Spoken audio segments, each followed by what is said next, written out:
7 years into our marriage, I went to the hospital as usual to bring Jason gun lunch, but as I stood outside his office, I overheard his colleagues teasing him about a patient, calling her his girlfriend. To my shock, Jason didn't deny it. He simply smiled and allowed it. I placed the lunchbox down and turned to leave. He rushed after me, angrily accusing me of being unreasonable. Zara is just a patient. Someone who had surgery. She can't be stressed out. I'm a doctor, can't you, as my wife? Understand that, in the past, I would have exploded, causing a scene and making the entire hospital chaotic, but now, I didn't care anymore. Chapter When Jason Gunn got home, I was already lying in bed. He had messaged me last night, saying he was at the hospital because of stomach pain, so I called him, but his phone was off. I woke up early today to make him some soup and bring it to the hospital. If I hadn't seen him laughing and flirting with Sarah Ferguson, I would have genuinely been concerned.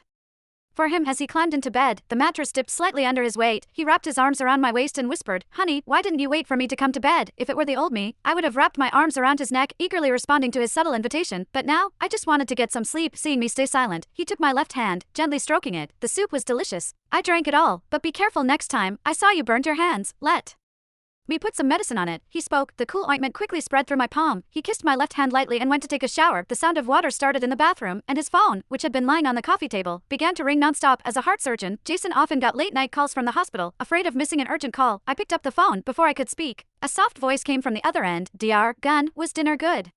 I learned a new recipe and will make you meatballs tomorrow." Before I could respond, the phone was snatched away from me. "I told you not to pick up my calls." Jason's voice was sharp, his hand brushed against my burn, and the force was so strong it tore a layer of skin. Blood began to flow. I gasped, clutching my hand. Jason, after telling the caller to call back later, grabbed my wrist roughly. "You're an idiot. You can't even cook and still try to make soup. Now, look, you've burnt yourself."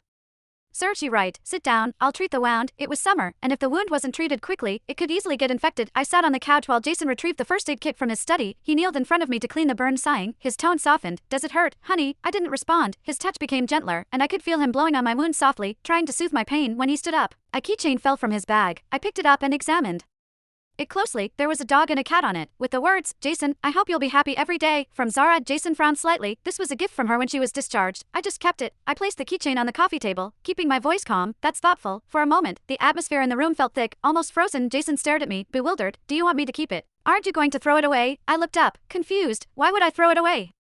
A good doctor-patient relationship is something to be happy about. His surprise was exactly what I expected. In the past, I would have been angry and thrown away anything related to another woman, but now, these small tricks didn't stir any emotions in me. He seemed to want to say more, but suddenly there was a loud thunderclap, and the entire room plunged into darkness. The power had gone out. Chapter I couldn't help but flinch when the lights went out, and Jason immediately pulled me into his arms, speaking softly to calm me. "Don't be scared, I'm here." I had mild night blindness, so the dark terrified me. Jason whispered reassuring words as he reached for the candles. Just then, his phone rang again. The sound of Zara crying echoed loudly in the otherwise quiet room. "Dr. Gunn, the power's out at my place, and I'm really scared. I can hardly breathe right now." Without a second thought,